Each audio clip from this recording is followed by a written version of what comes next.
With your esteemed presence, and I would especially like to thank our chief guest sir, Mani Bhaktiji, and dignitaries for their encouraging words and visionary insights. And thank you once again, and let's carry this conference forward. I kindly invite you to join us for lunch at the next. Thank you.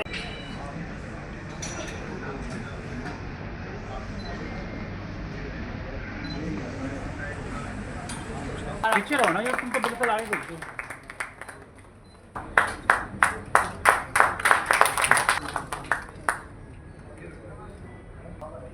Delhi में आज Uttar Pradesh international trade show 2025 के पहले road show में आप सभी का तहे दिल से यूपी सरकार द्वारा एवं इंडिया एक्सपोजिशन मार्ट द्वारा स्वागत है। यह मेरे लिए सम्मान की बात है, बल्कि एक बहुत ही गर्वपूर्ण क्षण है। सबसे पहले मैं श्री राकेश सचान जी, माननीय कैबिनेट मंत्री एमएसएमई, खादी एवं ग्रामोद्योग, रेशम उद्योग, हथकरघा एवं वस्त्र उत्तर प्रदेश सरकार का हार्दिक स्वागत करता हूं। हमारे लिए आज दूसरे भी विशिष्ट अतिथिगण हैं जो राकेश सचान जी के साथ आज मंच पर रहेंगे। श्री आलोक कुमार जी जो थोड़ी देर में प्रिंसिपल सेक्रेटरी हमें ज्वाइन करने वाले हैं। हमारे एक विशेष पार्टनर जो कि यूपी इंटरनेशनल ट्रेड शो में हमारे ओवरसीज प्रमोशंस के सभी कार्यक्रम को देख रेख कर रहे हैं, ऐसे श्री अजय सहाय, डायरेक्टर जनरल फियो, जो कि इंटरनेशनल ट्रेड में जाने माने व्यक्तित्व हैं। अजय जी, मैं आपका भी स्वागत करता हूं। एडिशनल सीईओ श्री शैलेंद्र भाटिया जी आईएएस, जो आज अपना व्यस्त समय निकाल के हमारे बीच में आए हैं, वो भी उपस्थित हैं। शैलेंद्र जी ने अभी थोड़ी देर पहले आपसे कुछ गुफ्तगू की थी, तो आप वास्तव में हमारे साथ पूरी हैंड होल्डिंग के साथ हमारे बीच में हैं। मैं आपका भी शैलेंद्र जी धन्यवाद करता हूं और आपका स्वागत करता हूं। इसके साथ ही यहाँ उपस्थित बहुत से एक्सपोर्ट प्रमोशन काउंसिल्स के सीनियर अधिकारी, खासतौर पर export promotion council for handicraft के चेयरमैन श्री नीरज खन्ना जी, आपका स्वागत। हमारे यहाँ present Norway, Canada, Austria, Vietnam और दूसरी एम्बेसी से और हाई कमीशन से आए हुए diplomatic core. I also welcome the representative of the high commission and the embassies who are present here. Thank you very much for joining us today.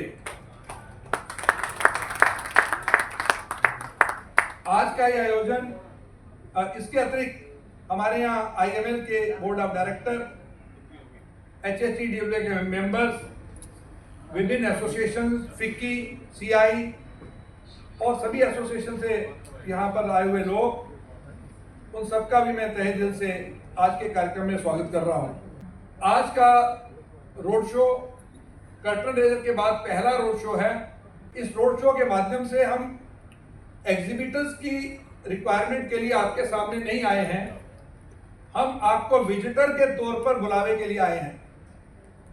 Exhibitor आपको उत्तर प्रदेश से मिलेगा, जो कि लगभग सभी सेक्टर से, लगभग 25 सेक्टर से, सर्विसेज और गुड्स दोनों में हमारे यहाँ उत्तर प्रदेश से 2500 से अधिक आपको ऐसे एग्जीबिटर मिलेंगे जो आपके लिए सोर्सिंग के लिए सबसे ज्यादा महत्वपूर्ण होंगे।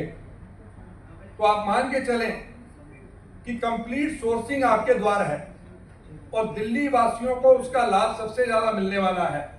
ऐसे में इंटरनेशनल ट्रेड शो यानी वहां बनने वाली वस्तुओं को आप लोगों के बीच में मुहैया कराया जाए, चाहे वो B2B हो या वो B2C हो।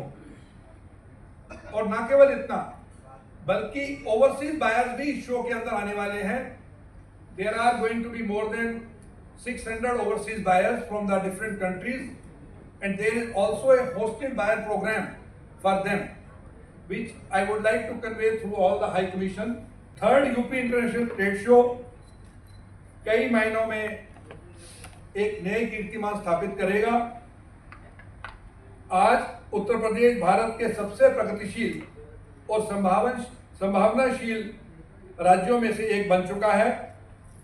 आपने राज्य में हाईवेज, एयरपोर्ट्स और तमाम ऐसी नई चीजें सुनने में देखी होगी, जिसके जरिए उत्तर प्रदेश अब वास्तव में एक उत्तम प्रदेश और पूरे हिंदुस्तान में और बल्कि ग्लोबल सिनेरियो में अपने नए कीर्तिमान बना रहा है। और मैं समझता हूं कि Uttar Pradesh international trade show इस बार पुनः एक नए कीर्तिमान के साथ संपन्न होगा। धन्यवाद और आप सबका पुनः बहुत बहुत स्वागत। खासतौर पर प्रेस और मीडिया से आए बंधुओं का विशेष तौर पर मैं उनका स्वागत करता हूं। श्री आलोक कुमार जी।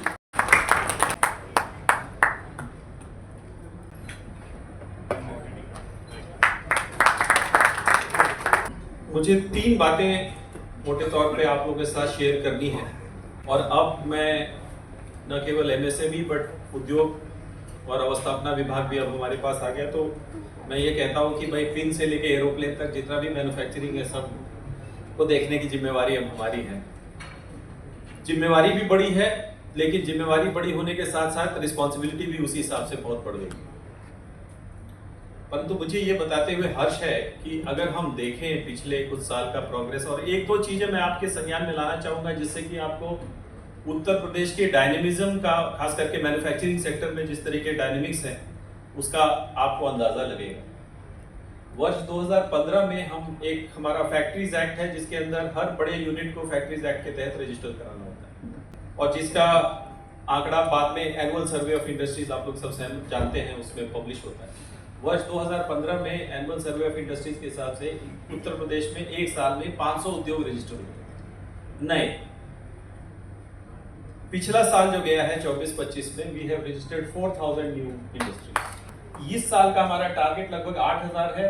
6000 का तो मैं कॉन्फिडेंट हूं, लेकिन कई बार पुश करने के बावजूद भी कमर्शियल प्रोडक्शन आने में लोगों को थोड़ा सा टाइम लग जाता है, किसी का डिले हो जाएगा, बट मेरी उम्मीद है कि 6000 फैक्ट्रीज इस साल रजिस्टर होंगे। तो आप देखें कि जो पेस था वो 12 गुना 10 साल के अंदर बढ़ चुका है। और अगर ये एक्रीशन हो रहा है तो जो हम कई दोस्त डाउट करते हैं कि $1 ट्रिलियन इकोनॉमी का जो ड्रीम उत्तर प्रदेश चेज कर रहा है वो संभव नहीं। पर जिस तरीके का रिस्पांस मैं देख रहा हूं और उस रिस्पांस का, और वो हर क्षेत्र में दिखाई देता है। आज की डेट में उत्तर प्रदेश सरकार के पास लगभग 1 लाख एकड़ का लैंड बैंक है इंडस्ट्रीज को उपलब्ध कराना। ऐसा कभी कम से कम 30-32 साल में मैंने देखा है, कभी हमें इस तरह का तैयारी जो इंफ्रास्ट्रक्चर, चाहे आप एक्सप्रेसवेज देखिए, एयरपोर्ट्स देखिए, रेलवे का एक्सपेंशन देखिए, वाटरवेज का एक्सपेंशन देखिए, सभी जगह उत्तर प्रदेश अपनी शेयर के हिसाब से बहुत दिनों तक it was a sleeping giant. It is finally I see it as waking up, and not only waking up but making very fast strides. दूसरी बात जो मुझे कहना है कि अगर हमें और तेजी से ग्रो करना, अगर आप देखें किसी भी विश्व का इतिहास आप देख लें, कोई भी नेशन या कोई भी राज्य तभी तेजी से बढ़ता है जब हम एक्सटर्नल मार्केट से कनेक्ट होते हैं।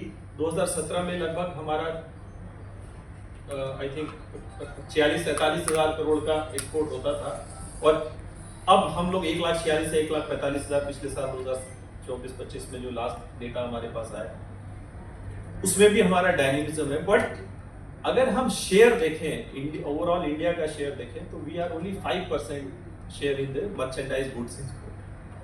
ऑफ कोर्स हम लोग एक सेंस में लैंडलॉक्ड स्टेट हैं, बट लैंडलॉक्ड स्टेट होने के बावजूद हमारा जो शेयर है 20% के, अगर हम पॉपुलेशन के पॉइंट ऑफ व्यू से देखें तो कम से कम 20% तो हमें 20-22% हमें एस्पायर करना चाहिए।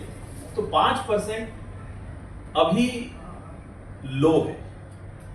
तो इस 5% शेयर को कैसे हम एक्सपैंड करें? और अगर हम देखें तो जो आज यहाँ लोग बैठे हैं एमएसएमईज, वो हमारी अर्थव्यवस्था के रीढ़ हैं। भी Uttar Pradesh has the largest number of MSMEs among any state in the country. We have the largest number of people employed by MSMEs than any other state in the country. We are the largest share of exports, merchandise goods exports by MSMEs in any state in the country. तो हमारे पास बहुत लंबा बड़ा base है MSME। तो UP international trade show एक माध्यम है, एक प्लेटफॉर्म है जो हमारे लिए नहीं, आप लोगों के लिए। और हमारा प्रयास इसमें ये होता है कि हम आपको और आपकी प्रोडक्ट्स को इंटरनेशनल मार्केट से कैसे कनेक्ट करें। हमारी आपसे आग्रह है, आपसे अनुरोध है कि आप लोग भी इस अपॉर्चुनिटी का लाभ उठाएं। तीसरा और अंतिम मैसेज जो मुझे देना है वो ये देना है कि जो एक हमारी कमजोरी है MSME सेक्टर की, वो ये है कि स्केल नहीं है हमारे। अगर हम एक्सपोर्ट करना चाहते हैं और लार्ज क्वांटिटीज में एक्सपोर्ट करना चाहते हैं तो हमें स्केल के ऊपर ध्यान देना पड़ेगा। और उस स्केल को पाने के लिए सरकार औद्योगिक इंफ्रास्ट्रक्चर उपलब्ध करा रही है, और जो भी सहायता हमारी अलग अलग 23 या 24 सेक्टोरल पॉलिसीज अलग अलग तरह की हैं। और हम लोग प्रयास कर रहे हैं कि हम अपने उद्योगों को, अपने उद्यमियों को समर्थन दें, माइक्रो से लेके मेगा और सुपर मेगा तक। और इसमें सरकार का हर विभाग, मतलब मैं केवल ये उद्योग विभाग की मतलब ये एफर्ट नहीं है, अक्रॉस द गवर्नमेंट। अभी हम देख रहे हैं लेबर डिपार्टमेंट में रिफॉर्म्स हो रहे हैं।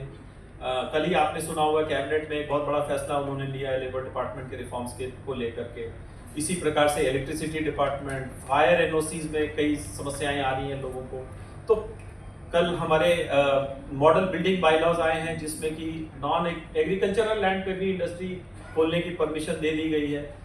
तो उद्योगों को एनेबल करने के लिए जितना ज़्यादा से ज़्यादा कंड्यूसिव एनवायरनमेंट हो सकता है, चाहे वो पॉलिसी के स्पेस में हो, इन्वेस्टमेंट सपोर्ट के स्पेस में हो, प्रमोशन के स्पेस में हो, मार्केट एक्सेस दिलाने का हो, कि पूरी सरकार लगी हुई है कि हम किस तरीके से मैन्युफैक्चरिंग इकोसिस्टम को और अधिक वाइब्रेंट बनाएं, और अधिक वायबल बनाएं, और अधिक स्केलेबल बनाएं। और इससे बड़ी संख्या में इसमें पार्ट करें, अपने प्रोडक्ट्स को एग्जिबिट करें। एंड पीओ के साय साहब है यहाँ पे। We will try and mobilise the best kind of buyers to come and meet with you, see your products, and then the rest is as they say up to you. Thank you so much. आप सब लोग आए, पुनः आप सभी लोगों का पिछले साल मुख्यमंत्री जी ने तारीख भी घोषित कर दी कि अब प्रतिवर्ष 25 से 29 यूपी इंटरनेशनल ट्रेड शो होगा, ताकि लोगों के मन में संशय न रहे, उद्यमी के मन में कोई संशय न रहे, और इसका लगातार लोगों को लाभ भी मिले, प्रचार भी हो जाए कि ये Mela Uttar Pradesh international trade show का इस दिन होगा। और आज हम कह सकते हैं कि जो तीसरा संस्करण है, उत्तर प्रदेश में नोएडा में इंटरनेशनल ट्रेड शो पूरे देश के कोई भी प्रदेश इसमें आज तक अभी नहीं आया, केवल उत्तर प्रदेश है जो अपना इंटरनेशनल ट्रेड शो की शुरुआत की और तीसरा संस्करण करने जा रहा है 25 से 29। ये आयोजन उत्तर प्रदेश के जो उद्यमी हैं उनकी संस्कृति, उनकी विरासत, और जो औद्योगिक उत्पाद है, हमारे एक्सपोर्टर हैं, उनको एक बड़ा मंच मिलता है, वैश्विक मंच रहता है। और लगातार जिस तरह से केवल व्यापार का पुल ही नहीं बल्कि प्रदेश की उद्यमिता के उत्सव के रूप में इस कार्यक्रम का आयोजन ट्रेड शो में होता है। तो भी उद्यमी थे, चर्चा हुई, और चर्चा को आज इस प्रगति पर आगे बढ़ गई है कि वहां पर 700 एकड़ और जो उनके पास 1000 एकड़ है, 1700 एकड़ पर इस तरह के पार्क बनाने की भी एक योजना मुख्यमंत्री जी के दिमाग में है कि जो 60 से 70 हजार करोड़ की मशीनें हम लोग आयात करते हैं, बाहर से मंगाते हैं, उनको कम से कम उत्तर प्रदेश में ही मैन्युफैक्चरिंग पार्क बन जाए तो एक बड़ा काम ये होगा। हमारे 75,000 लोगों को हम लोग ट्रेनिंग दे करके, टूल किट दे करके, और उस योजना को भी प्रधानमंत्री जी ने पीएम विश्वकर्मा योजना से पूरे प्रदेश में इस योजना को बनाया। तो निश्चित तौर पर इन दोनों योजनाएं आज हमारे देश की योजनाएं बनी हैं। और आज मैं ये कह सकता हूं कि जो एक्सपो मार्ट का ये 25 से 29 कार्यक्रम है, ये व्यापार मेला एक अच्छा मंच है कि यूपी ITS 25 में अपनी सक्रिय भागीदारी करें। ये एक ऐसा मंच प्रदेश की प्रतिभा, परंपरा, प्रगति, वैश्विक स्तर पर प्रदर्शित करता है। आइए हम सब मिल करके अपने प्रदेश के सपनों को नई उड़ान दें और इस आयोजन का जो ऐतिहासिक आयोजन है इसमें अपना पूरा सहयोग दें।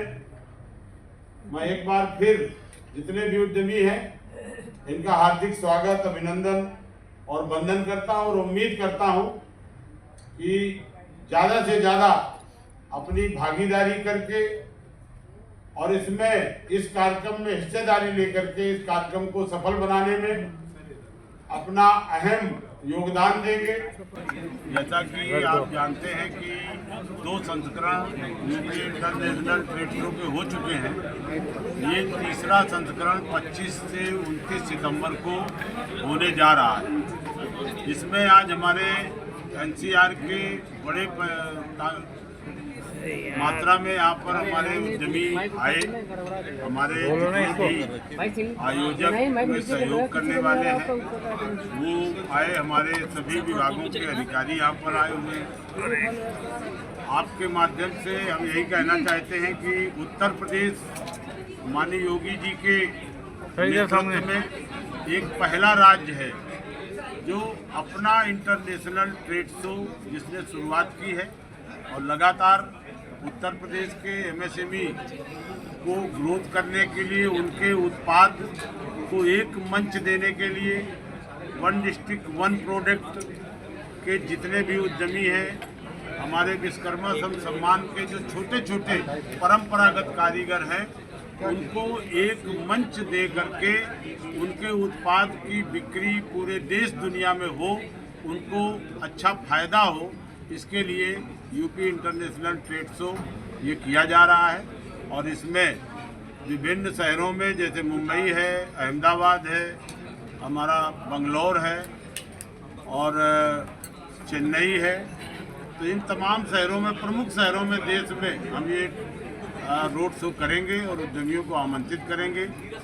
बाहर विदेश में भी ज़्यादा से ज़्यादा बाहर आए, वहाँ के लोग आएँ, उनको भी आमंत्रित करने का काम किया जाएगा। लगातार इसकी तैयारी चल रही है। सरकार के सभी विभाग मिल करके इस कार्यक्रम को आयोजित करते हैं। अभी MSME डे 27 तारीख को माननीय मुख्यमंत्री योगी आदित्यनाथ जी के नेतृत्व में हमारा कर्टन रेजर का कार्यक्रम वहाँ पर लखनऊ में हुआ था।